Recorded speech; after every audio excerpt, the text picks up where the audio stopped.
Welcome back, folks. God. Welcome back to this latest episode of Bar Talk right here on Bar Talk with me, your host of Bar Talk, Daniel. Big D. And Big G over here.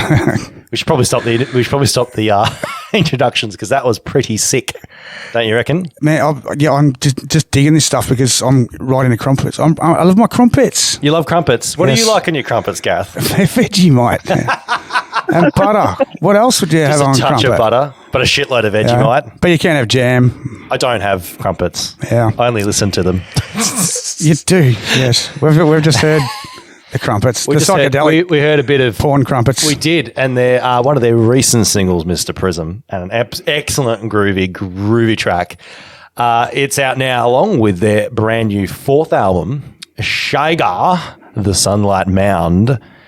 Tell you what, these guys have a knack for names. Not gonna lie. Jack's a good name.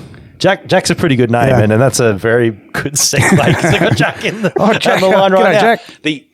Hello, Jack. How you doing, boys? You good? Yes, now we can hear. The other side of the country, that's working.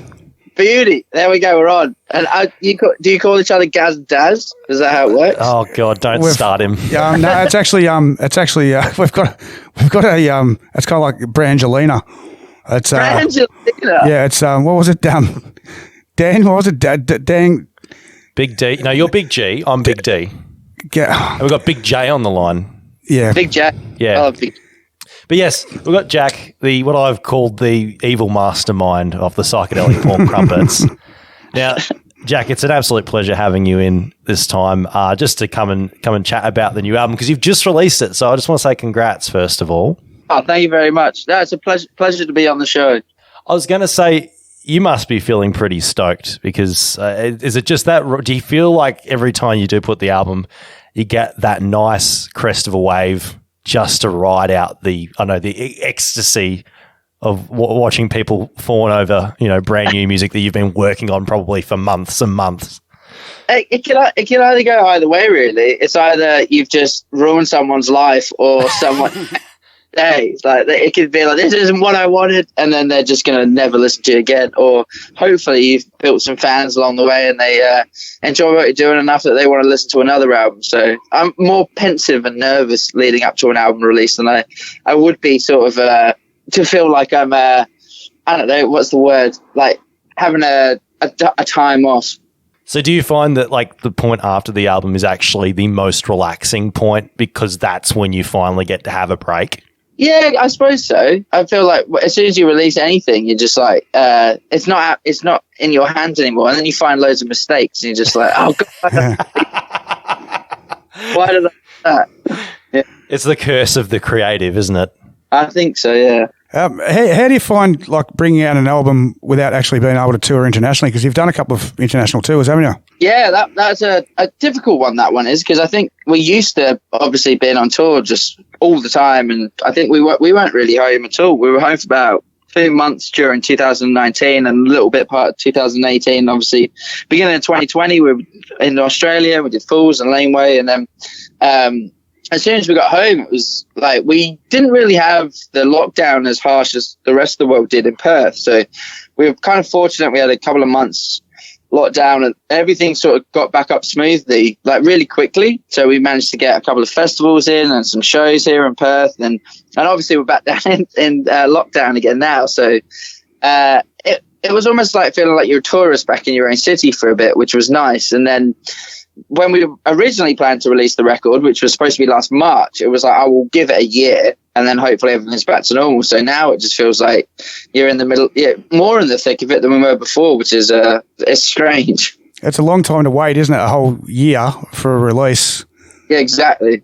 What did you do in that time? Like, what were you doing during ISO as a band? Like you can't tour. You've already got an album ready. You're writing new stuff already, or? Yeah, for sure. I'm already hammering away at the fifth record or the follow-up record to SHYGA. So I'm trying to kind of theme them together. So it would be like a lot of stuff that I wrote at the time. So there was originally a concept. So for SHYGA, it was supposed to be a greatest hits of this fictional character called Norton Gavin. Who a bit of a loose cannon, lived down south back in the 60s. And he's like a folklore kind of tale at the moment. Or it would be like if everyone knew about him, and so we were going to release his greatest hits. And then I was like, I don't know if anyone will get that. It would be a weird one to like hit Japan or to hit South America or somewhere that maybe didn't get the whole like, what's Margaret River? Like, what's a salty sea dog? Like, there's a lot of connotations in there that might not pass internationally. So we're like, all right, okay, let's own it back in. Weird kind of record. And a lot of the sort of metal tracks that I had, I've sort of saved and I've sort of been working on them at the moment. So sort of the heavy songs that didn't make SHYGA, I'm sort of working on now to make a bit more of a complex record. I was going to say, so how much of that story that you were trying to tell with this character, what was his name again? Sorry, I know it's on one of the songs.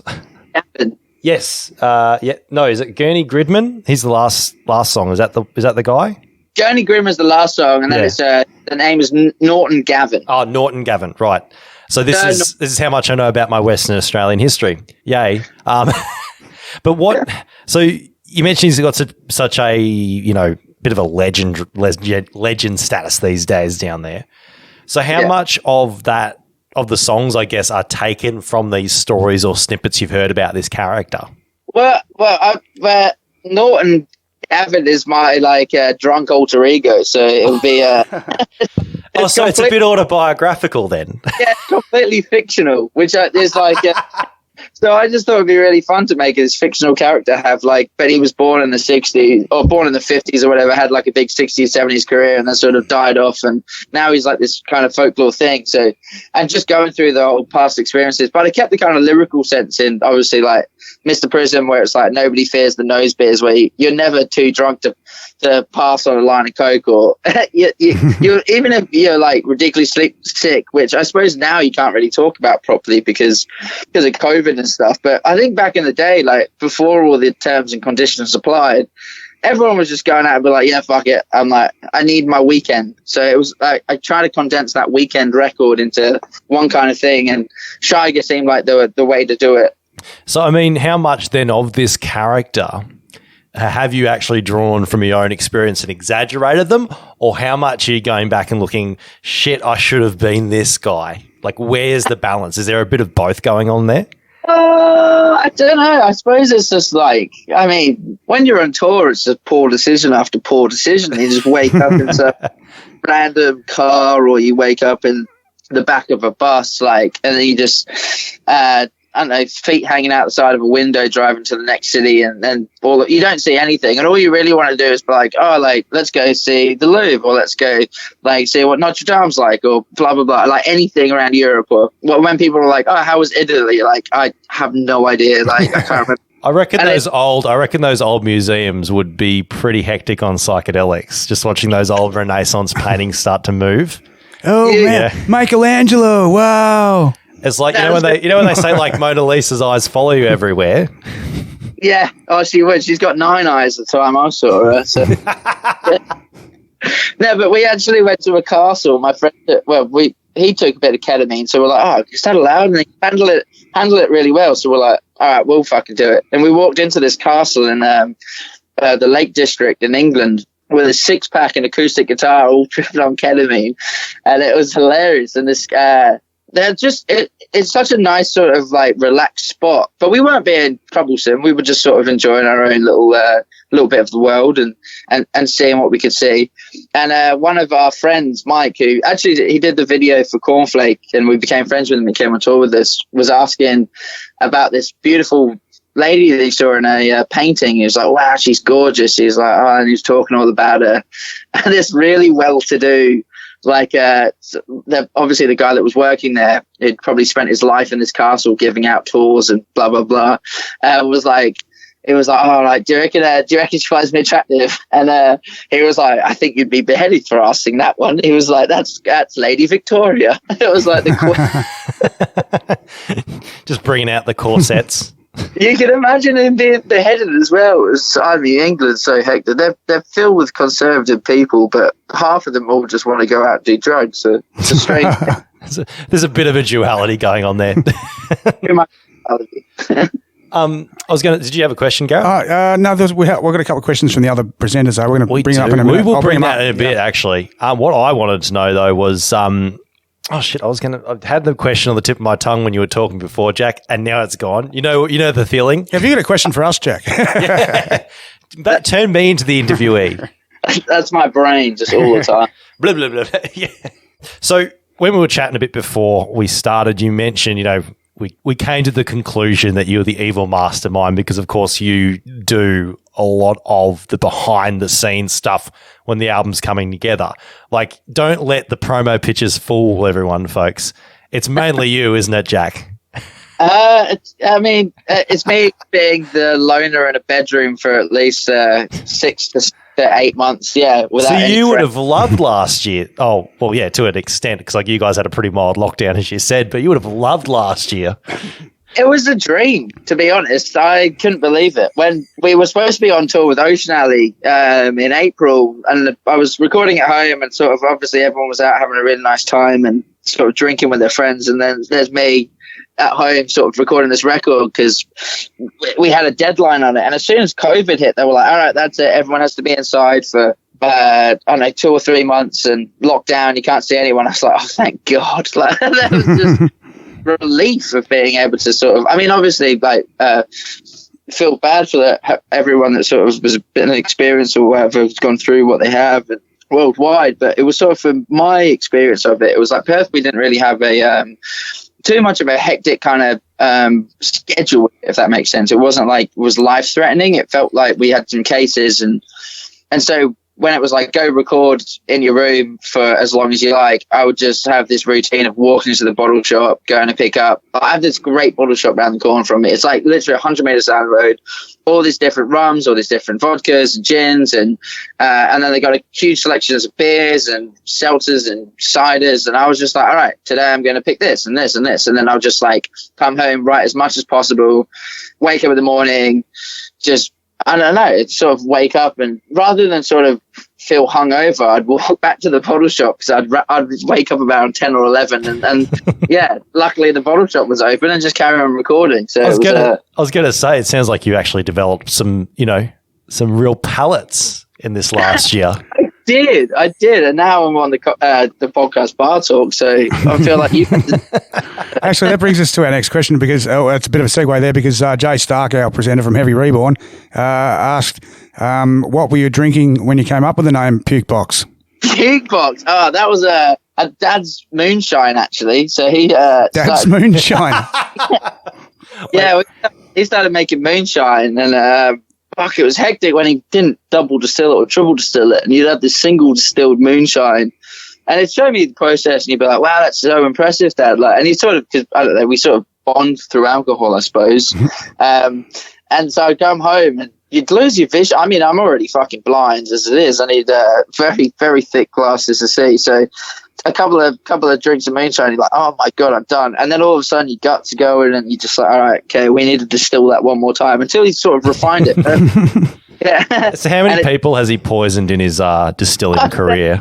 I there's a reason why it's illegal, but I think that's it's definitely, I don't know, not to get Dad in trouble, but who needs to go to Bali? We can just go and see Jack's dad. That's it. You're right. Well, I presume he's got the mushrooms too, has he? The mushrooms, yeah. No, we did DMT with Dad. That was an eye-opener.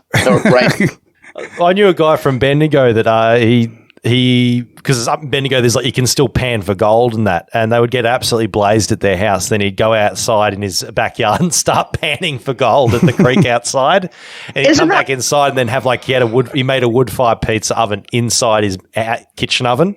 So they'd get baked, go outside, pan for gold, find a few specks of gold, come inside and have wood-fired pizzas and homemade wine. Absolute dream. That is the life.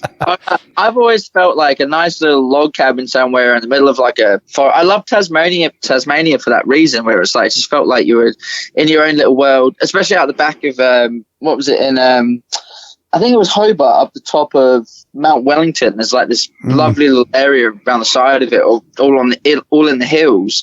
And you got these little pygmy kangaroos that are like tiny. And they're just jumping through gardens, and so everyone's got their fire going. You can just imagine, like, you just got this house, no one's surrounding you. You just got like as much alcohol as you want, or whatever you want to do. But if he's got a task where he was like panning for gold, that's has to take his dream, or whatever you're on, mushrooms or you need a task, and it's hard to do drugs when you don't have a task. So if panning for gold and getting there, that seems like the greatest task ever. I reckon there'd be a few people in Bendigo that have actually dug up their backyard. Just I'm just making. That's what he did. A swimming pool. That's true. But actually started looking panning for gold, ended up with a swimming pool. Yeah, that sounds about right. The gold is actually going to pay to finish the swimming pool. I was going to say, he was going to paint it with gold leaf on the inside. Yeah. The great pits of Bendigo. Have you actually played up the snowfields anywhere? Well, in Canada we did, but I don't think in Australia. Okay. I fell through the snow in Mount Kosciuszko once though. Broke really? Both my ankles. Shit. Yeah, it was fun. We're on a holiday. Sounds like a lot of fun. Probably the best experience I've had on holiday. What were you drinking? Yeah, I was like 14. Yeah, just come on, Gareth. Well, just encourage them. We don't have excuses on this show. Okay, it's okay. You can tell the truth. Well, it was the first time I'd seen snow, and I was just like, oh, not the first time, because obviously in England, but it was the first time I seen snow sort of on holiday, and I was like, wow, look at that patch of snow. Just ran as fast as I could over to it and just fell straight through it. Yeah. Like little ravine, like it was a little stream underneath it. And so Dad had to carry me down from I'd say we're about 8/10 the way up Mount Kosciuszko. It was pretty high. Damn. Yeah, but he did well. I learned that my dad hates me after that. So it was good. You mentioned before about, cabins in the woods and that sort of thing. Is there a particular location that you do want to record where you think the environment would really enhance either the creative juices or the actual sound of whatever record you end up doing there? Where's your bucket list recording location? That's the best question I've ever been asked. I'm giving you that because you are. It is. Don't give Dan too much ego. I should have worn my bow tie. But that is. I've done a lot of interviews in the last couple of months. Best question. I think. I don't know. It's all different. It depends what type of album you want to create. Because I think if you want to make a metal record, then you don't want to be off in Alaska just by yourself. You sort of want to. You need something to fuel you, or to at least get your. If you're creating something that's heavy, a bit of adrenaline. If you're creating something like Bon Iveri's Heartbroken, then maybe go off and be in the woodlands with no one around. You got like a fire going and maybe a border collie by your foot with a Guinness. So I don't know. You kind of need different things. But for me, I feel like it depends on what kind of record you're creating. So obviously the one that always gets brought back, which I felt like in Perth type questions, is Tame Impala, where Kevin Parker had the luxury of being able to go down to Yallingup, which Gaz, you were saying you spent a bit of time down in Margaret River, so you know how pretty it is down there. It's about 40 minutes from there. It's lovely. So down past Bustleton and that area. Yeah, just around that sort of really nice sort of wine. So he spent the whole in the speaker and Lonerism, and I think every album he's made so far he's just recorded there. It's like got this huge glass house that lives on a hill looking over the Indian Ocean, and there's nothing in between apart from bushland and grass, and it's like that is serene. I think you'd get so much creative juice coming out of that. But maybe WA has that sort of tie with surf and skate culture, and same with kind of California and San Diego, where you seem to get a lot more sort of fast-paced bands or psych bands coming over from the west coast of America, as you do with the west coast of Australia. I was going to say, the reason why you've stayed in Perth, is it because it's easy to get to Europe? Oh, no. Oh, sorry. No, it's more isolated. I want to get the fuck away from Was I them. being sarcastic? Oh, sorry. No, it might be with a rowing boat, but in a plane, it's. I think you're just pulling the Tony Mockbell, Yeah, that's it. Well, need that escape option. Well, have you ever thought of moving over to the East Coast? Me and my friend. Oh, of course. I think if I moved over, I'd like to go to Tasmania, but then I'd probably be further away from anything. But it, to me, it felt like one of the best parts of the world I've ever been to. It was just like Launceston as well, sort of down that way, and they've got the ravine or the gorge going through the middle of the city, and all the like really cool like bistro pubs, and it was amazing. It felt like it was a little bit part of Northern England, like more Yorkshire, which for me is like, I felt like if I was ever going to retire, it'd be like back that way. Or if I was, I don't know, what my life, I'm only 28. I'm already thinking like. Well, you're doing it right. You've played Falls, you've played Laneway, what else? Yeah. You might have to nick Kevin Parker's house for a few days. That's what I should do. Yeah, just go up to Kevin and just be like, all right, we'll make one now. Just approach him after a few beers at the next Falls, because you know he's going to headline Falls. Like, you don't worry about like booking it in or anything. You're just like, oh yeah, Kevin will be there, because you know that other station loves him to bits. They'll book him in anyway. He's like, oh Kevin, that place down there. Yeah. Give me the keys. Please help me to launch. Funding. Jack needs to get to launch. What about US? How you been received over there? So it's funny because we sort of blew out the gates in the rest of the world way quicker than we did in Australia. And I think obviously that's a testament to sort of the technological age that we live in, where you can sort of release music online, and especially with vinyl these days, it's got a bit of a resurgence that in Europe and certain places we go, and obviously in America, it's like we're way bigger, which is weird because we're like, well, we've only come over here, like we went to America twice and we're sort of doing larger rooms than we would even do in Perth, in our hometown. And it's sort of like once you get to sort of a bigger city, so like Melbourne, for instance, where I feel like that's probably the hub of the Australian music scene at the moment in Australia. No, it's Furniture Gully, mate. That's where we are. Yeah, it's purely because of us. Like, you can thank us for everything. X marks the spot. But yeah, we know what you mean. Yeah.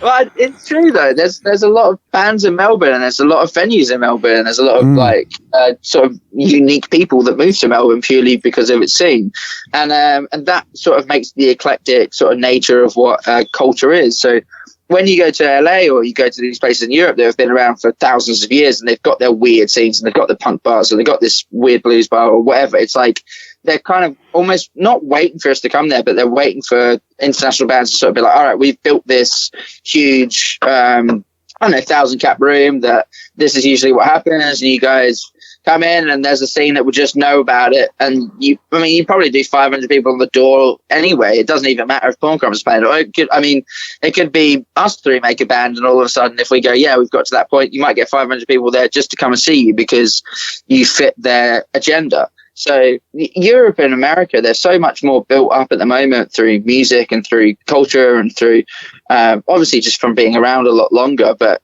Australia is, I think, because it's so young, and we've managed to have such a great impact on music in the last 10 years or the last 20 years. I mean, even going back to AC/DC, you could probably argue that we've been around for like 60 years, but there's been so many good Aussie bands come out because we're liked worldwide. Do you know what I mean? We've never declared war on anyone.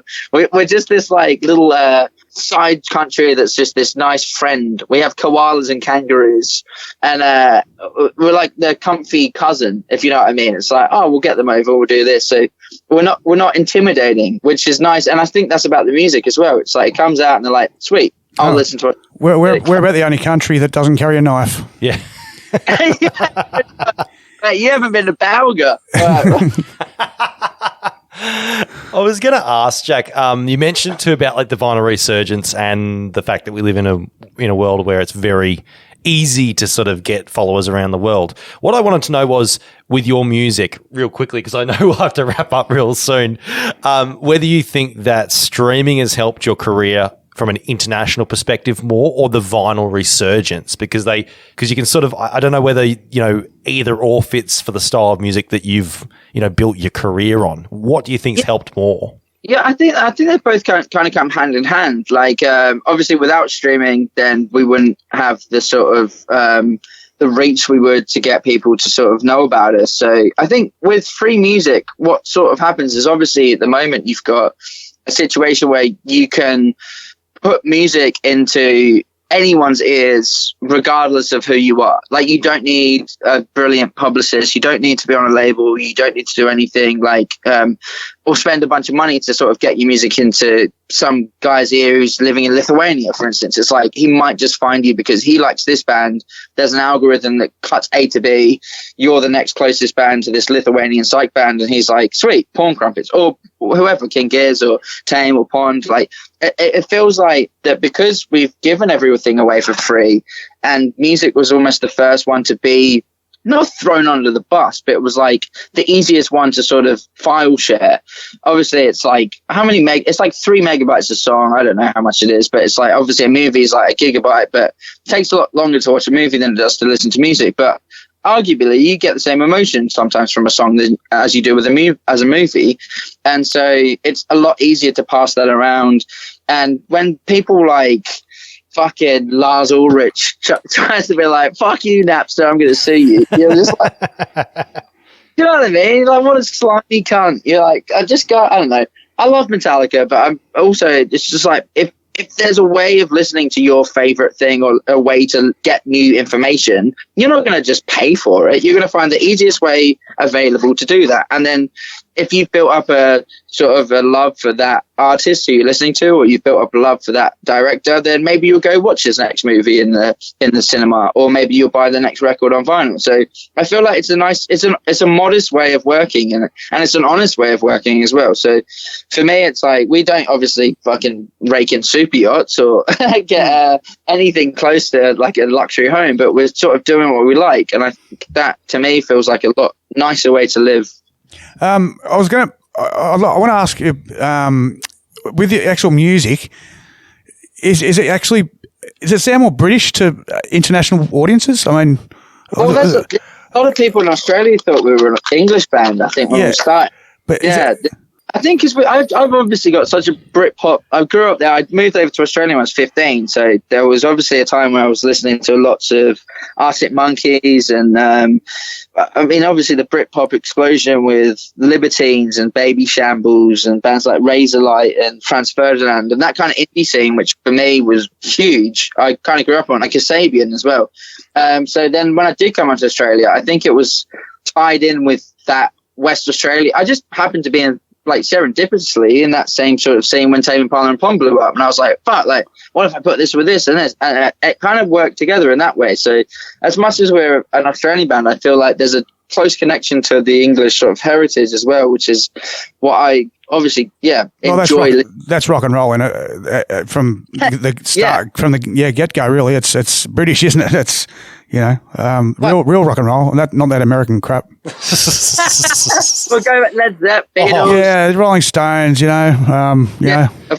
Of course. Yeah, we're all when you start listening to those bands, doesn't it? All right. Well, Jack, I'm looking at the time, and I'm very conscious you've got a very busy night ahead of you. So I just want to say thank you very much for dealing with our bullshit and my panic attack before, and my brilliant questions. I'm going to paraphrase you there. There was some brilliant questions. Well, thank you so much for having me on, and next time I'll make 2 hours. Well, here's a promise from me. Next time we'll have a more relaxed sit down when you come down to Melbourne and play next. We'll have you in the studio. We'll catch you at the venue, yeah. We'll have a couple of beers. It sounds good. Yeah, nice. Have to bring me some of your dad's moonshine. I'll try and get that across the board. Yeah, Mark McGowan might nick it for his own personal stash. He will. Oh, Mark McGowan. What a man, by the way. Make sure you go and stream the new album, SHYGA, The Sunlight Mound. We are about to play the new single, Puke Box. Are you excited, Jack? Yeah. I'm always. You want to take us out and who you are and what you're about to listen to? All right, I can do that. This is Jab from Psychedelic Porn Crumpets, and you're about to listen to Puke Box, which is the latest single from SHYGA, The Sunlight Mound. Hope you enjoy it. Thanks, dude. Thanks for joining us. Thanks, Jack.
wasting now all of the time. Don't you like living out on the fringe? When it rolls round in some foreign town, heading to cumulus cloud, and we melt in the day.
AustralianMusiciansRadio.com